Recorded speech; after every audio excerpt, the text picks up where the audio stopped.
Carefully. Okay, నేనేం చెప్తున్నానో అది మీకు ఏం అర్థమైందో జస్ట్ 1 by 1 లేసి చెప్పాలి. Okay, Shakespeare once said, I was cried, I had no shoes, but I stopped crying when I saw the man without legs. Sometimes we don't value what we have, so life is full of blessings. So that's the issue. So ఏంటి మీకేం అర్థమైందో చెప్పండి.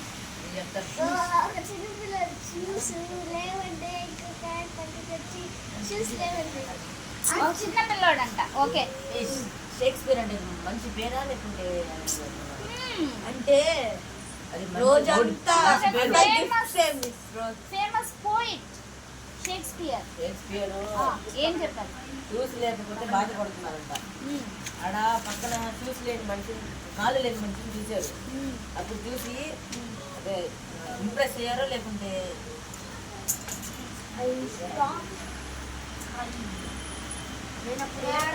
రోజంతా.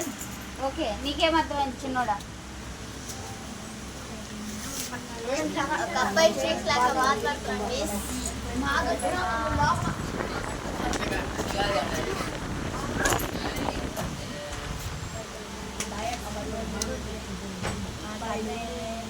ఒక అబ్బాయి shoes లేక బాధపడుతున్నాడు అనేది అందరికి అర్థమైంది.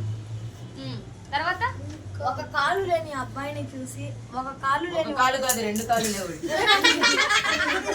కాలు లేని వాళ్ళని నాకైనా షూస్ లో వాళ్ళకి అసలు కాళ్ళు లేవనుకున్నాడు. Very good. ఓకే, దానివల్ల ఏడవడం ఆపేశాడు.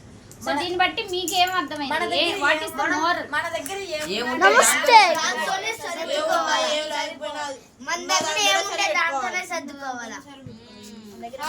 ఏదంటే అది సర్దుకోవాలా. పక్కనోడు స్మార్ట్ వాచ్ పెట్టుకొచ్చాడు, యాపిల్ వాచ్ పెట్టుకొచ్చాడు, నాకు కూడా అది కావాలి అని అమ్మోళ్ళ దగ్గర అలా ఏడవకూడదు. చూసారా షేక్స్పియర్ ఎలా తెలుసుకున్నాడో? అవి లేని వాళ్ళు చాలా మంది ఉన్నారు రోడ్డు మీద. మీకు చక్కగా పెన్నులు, చక్కగా నోట్బుక్స్ ఇవన్నీ ఉన్నాయి, మంచి బట్టలు ఉన్నాయి. అవి లేని వాళ్ళు చాలా మంది బయట బాధపడుతున్నారు. అలాంటప్పుడు మనము మనకున్న వాటిని వాల్యూ చేయాలి ముందు. ఓకేనా? ఇప్పుడేమో అమ్మ తినమ్మా, నాన్న తినమ్మా, నీ ఆరోగ్యం జాగ్రత్త అమ్మా అన్నప్పుడు అమ్మ వాల్యూ తెలీదు. పాపం బయట అమ్మ వాళ్ళు లేక, దిక్కు లేక పిల్లలు ఎంతో మంది బాధపడుతున్నారు. వాళ్ళకు గోరుముద్దలు పెట్టే వాళ్ళు ఉన్నారా? లేదు కదా. మరి అలాంటప్పుడు మీ అమ్మ నాన్నని మీరు వాల్యూ చేయాలి. మీ ఇంట్లో మీకు ఏం పెడుతున్నారో, మీకు ఏమి ఇస్తున్నారో వాటిని వాల్యూ చేయాలి. ఓకే, ఓకే, అర్థమైందా ఈరోజు మోరల్? Thank you.